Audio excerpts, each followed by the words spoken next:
ನಮಸ್ಕಾರ ಆತ್ಮೀಯರೇ, media house ಕನ್ನಡಗೆ ಸ್ವಾಗತ. ತೆಲುಗು ನಟ ವಿಜಯ್ ದೇವರಕೊಂಡ ಹಾಗೂ ಕೊಡಗಿನ ನಟಿ ರಶ್ಮಿಕಾ ಮಂದಣ್ಣ ಮದುವೆಗೆ ಸಿದ್ಧತೆ ನಡೀತಾ ಇದೆ. ಇಬ್ಬರ ಮದುವೆ ಬಹುತೇಕ ಖಚಿತ ಆಗಿದೆ. ಕೆಲ ದಿನಗಳ ಹಿಂದೆ ಗುಟ್ಟಾಗಿ ಎಂಗೇಜ್ಮೆಂಟ್ ನಡೆದಿದ್ದಾಗಿ ಸುದ್ದಿಯಾಗಿತ್ತು. ರಾಜಸ್ಥಾನದ ಉದಯಪುರದ the Mementos by ITC hotels ರೆಸಾರ್ಟ್ನಲ್ಲಿ ಮದುವೆ ಸಮಾರಂಭ ರಂಗೇರಲಿದೆ.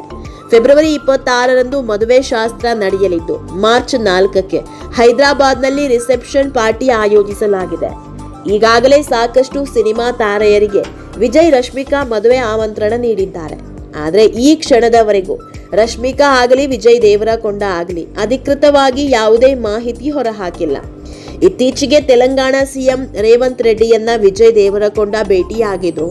ಆಗ ಮದುವೆ ಆಮಂತ್ರಣ ನೀಡಲು ಹೋಗಿದ್ರು ಅನ್ನೋ ಸುದ್ದಿಯಾಯಿತು. ಆಮೇಲೆ ಆಮಂತ್ರಣ ಪತ್ರಿಕೆ ವೈರಲ್ ಆದ ಮೇಲೆ ಇದೆಲ್ಲವೂ ನಿಜ ಅನ್ನೋದು ಗೊತ್ತಾಗಿತ್ತು. ತುಂಬಾನೇ ಗುಟ್ಟಾಗಿ ಮದುವೆ ನಡೀತಿರೋದ್ರಿಂದ ಕೆಲವು ಆಪ್ತರು ಉದಯಪುರದಲ್ಲಿ ನಡೆಯುವ ಕಲ್ಯಾಣೋತ್ಸವದಲ್ಲಿ ಭಾಗಿಯಾಗಲಿದ್ದಾರೆ. ಬಳಿಕ ಹೈದರಾಬಾದ್ನಲ್ಲಿ ನಡೆಯೋ ರಿಸೆಪ್ಷನ್ ಪಾರ್ಟಿಗೆ ಸಿನಿಮಾ ರಂಗದ ನಟ ನಟಿಯರು ಹಾಜರಾಗಲಿದ್ದಾರೆ. ರಶ್ಮಿಕಾ ಮದುವೆಗೆ ಬರದ ಸಿದ್ಧತೆ ನಡೀತಾ ಇರೋ ಹೊತ್ತಲ್ಲೇ 9 ವರ್ಷದ ಹಿಂದಿನ ಸುದ್ದಿ ಈಗ ಮತ್ತೆ ಮುನ್ನೆಲೆಗೆ ಬಂದಿದೆ. ಕನ್ನಡದ ಪ್ರಸಿದ್ಧ ವೆಬ್ಸೈಟ್ ಆಗಿರೋ ಫಿಲಂ ಬೀಟ್ ಕನ್ನಡದಲ್ಲಿ ರಕ್ಷಿತ್ ಶೆಟ್ಟಿ ಮತ್ತು ರಶ್ಮಿಕಾ ಮದುವೆ ಮುರಿದು ಬಿದ್ದಿದ್ಯಾಕೆ ಅನ್ನೋದರ ಬಗ್ಗೆ ಒಂದಿಷ್ಟು ವಿಷಯ ಹಂಚಿಕೊಂಡಿದ್ದಾರೆ. ಇದೆಲ್ಲದರ ಬಗ್ಗೆ ಇವತ್ತಿನ ವಿಡಿಯೋದಲ್ಲಿ ಹೇಳ್ತಾ ಹೋಗ್ತೀವಿ. ಅದಕ್ಕೂ ಮೊದಲು ನೀವಿನ್ನೂ ನಮ್ಮ ಚಾನೆಲ್ನ ಸಬ್ಸ್ಕ್ರೈಬ್ ಮಾಡಿಲ್ಲ ಅಂದರೆ ಮಿಸ್ ಮಾಡಬೇಡಿ, ಈಗಲೇ ಸಬ್ಸ್ಕ್ರೈಬ್ ಮಾಡಿ. ಈ ವಿಡಿಯೋನ ಕೊನೆವರೆಗೂ ನೋಡಿ, ನಿಮ್ಮ ಅನಿಸಿಕೆಗಳನ್ನು ಕಾಮೆಂಟ್ ಮಾಡಿ. ಆತ್ಮೀಯರೇ, ರಕ್ಷಿತ್ ಶೆಟ್ಟಿ ಹಾಗೂ ರಶ್ಮಿಕಾ ಮಧ್ಯೆ ಪರಿಚಯವಾಗಿದ್ದೇ ಕಿರಿಕ್ ಪಾರ್ಟಿ ಮೂಲಕ. ಈ ಸಿನಿಮಾ ಹಿಟ್ ಆದ ಮೇಲೆ ರಶ್ಮಿಕಾಗೆ ದೊಡ್ಡ ಹೆಸರು ಬಂದಿತ್ತು. ಇಲ್ಲಿಂದಲೇ ರಕ್ಷಿತ್ ಶೆಟ್ಟಿ ಹಾಗೂ ರಶ್ಮಿಕಾ ಮಧ್ಯೆ ಪರಿಚಯವಾಗಿ ಆ ಪರಿಚಯ ಸ್ನೇಹಕ್ಕೆ ತಿರುಗಿತ್ತು. ಬಳಿಕ ಇಬ್ರು ಪರಸ್ಪರ ಪ್ರೀತಿಸೋದಕ್ಕೆ ಶುರು ಮಾಡ್ತಾ ಇದ್ದಂತೆ ಪೋಷಕರ ಒಪ್ಪಿಗೆ ಪಡೆದು ಮದುವೆಗೆ ಮುಂದಾಗಿದ್ರು. 2017 ಜುಲೈ 3ರಂದು ವಿರಾಜಪೇಟೆಯ ಸೆರೆನಿಟಿ ಹಾಲ್ನಲ್ಲಿ ಅದ್ಧೂರಿಯಾಗಿ ಎಂಗೇಜ್ಮೆಂಟ್ ನಡೆದಿತ್ತು. ಸ್ನೇಹಿತರು ಆಪ್ತರ ಸಮ್ಮುಖದಲ್ಲಿ ಇಬ್ರು ಉಂಗುರ ಬದಲಿಸಿಕೊಂಡಿದ್ರು. ಮುಂದಿನ 2 ವರ್ಷಗಳಲ್ಲಿ ಮದುವೆ ಆಗ್ತೀವಿ ಅಂತ ರಕ್ಷಿತ್ ಶೆಟ್ಟಿ ಮತ್ತು ರಶ್ಮಿಕಾ ಮಂದಣ್ಣ ಹೇಳಿದ್ರು. ಆದ್ರೆ 2018ರಲ್ಲಿ ವಿಜಯ್ ದೇವರಕೊಂಡ ಜೊತೆ ರಶ್ಮಿಕಾ ನಟಿಸಿದ್ದ ಗೀತಾ ಗೋವಿಂದಂ ಸಿನಿಮಾ ಬಿಡುಗಡೆಯಾಗಿತ್ತು. ಆ ಚಿತ್ರದ ಲಿಪ್ ಲಾಕ್ ವಿಡಿಯೋ ವೈರಲ್ ಆಗಿ ಭಾರಿ ಚರ್ಚೆ ಹುಟ್ಟು ಹಾಕಿತ್ತು. ಅದರ ಬೆನ್ನಲ್ಲೇ ರಕ್ಷಿತ್ ಹಾಗೂ ರಶ್ಮಿಕಾ ಬ್ರೇಕಪ್ ವದಂತಿ ಶುರುವಾಗಿತ್ತು.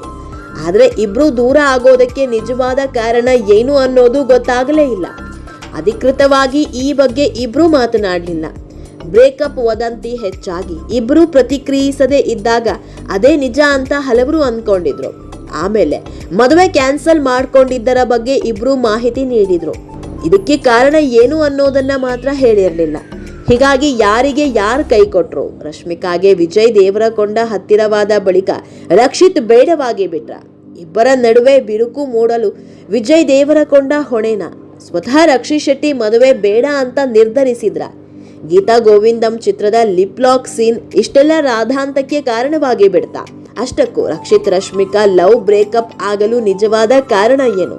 ಹೀಗೆ ಸಾಕಷ್ಟು ಪ್ರಶ್ನೆಗಳಾಗಿ ಉಳಿದು ಬಿಟ್ವು. ಇದೆಲ್ಲದರ ಮಧ್ಯೆ ರಕ್ಷಿತ್ ಹಾಗೂ ರಶ್ಮಿಕಾ ದೂರ ಆಗಲು ಅದೊಂದು ಮನೆ ಕಟ್ಟುವ ವಿಚಾರ ಕಾರಣ ಅನ್ನೋ ಗುಸುಗುಸು ಕೇಳಿ ಬಂದಿತ್ತು. ಬೆಂಗಳೂರಲ್ಲಿ ನಟ ರಕ್ಷಿತ್ ಶೆಟ್ಟಿ ಒಂದು ಮನೆ ಕಟ್ಟುವ ಕನ್ಸ್ ಕಂಡಿದ್ರು. ಅದಕ್ಕಾಗಿ ರಶ್ಮಿಕಾ ಕುಟುಂಬದ ಬಳಿ ಹಣ ಕೇಳಿದ್ರು. ಇದೇ ವಿಚಾರ ಕೊನೆಗೆ ಇಬ್ಬರ ನಡುವೆ ಬ್ರೇಕಪ್ ಆಗುವಂತೆ ಮಾಡಿಬಿಡ್ತು ಅನ್ನುವ ಊಹಾಪೋಹ ಕೇಳಿ ಬಂದಿತ್ತು.